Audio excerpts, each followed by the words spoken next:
दोस्तों, सिंधी ॿोली बहितरीन ॿोलियुनि में शुमार थिए थी। सिंधी ॿोली, सिंधी माण्हू, सिंधी तहज़ीब, सिंध जी सक़ाफ़त शायदि जेके पूरी दुनिया में 7,199 ॿोलियूं ॻाल्हायूं वञनि थियूं या 3,900 ॿोलियुनि खे पंहिंजी अल्फ़ाबेट न आहे, उन्हनि ॿोलियुनि में 100 नंबर ते सिंधी ॿोली आहे। ऐं सिंधी ॿोली जंहिंजा पंहिंजी अल्फ़ाबेट 52 अखर मौजूदु आहिनि, उहा दुनिया जी ख़ूबसूरत ॿोलियुनि में शुमार उन सिंधी ॿोलीअ जो थिए थो।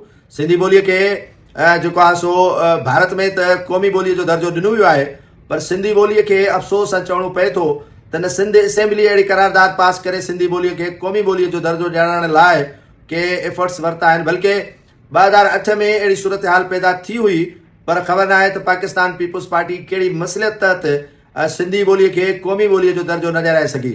सेनेट, क़ौमी असेंबली ऐं प्रोविंशियल असेंबलियुनि जे अंदरि पीपुल्स पार्टी वटि उहा अक्सरियत मौजूदु हुई।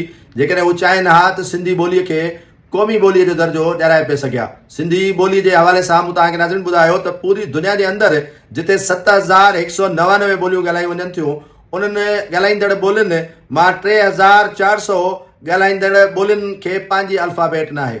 ऐं सिंधी वाहिद ॿोली आहे जेका पूरी दुनिया में ॻाल्हाई वेंदड़ जी जेका लिस्ट आहे 7,199, उन्हनि में उनजो 100 नंबर आहे। 100 नंबर ते सिंधी ॿोलीअ जो माना शुमार थिए थो।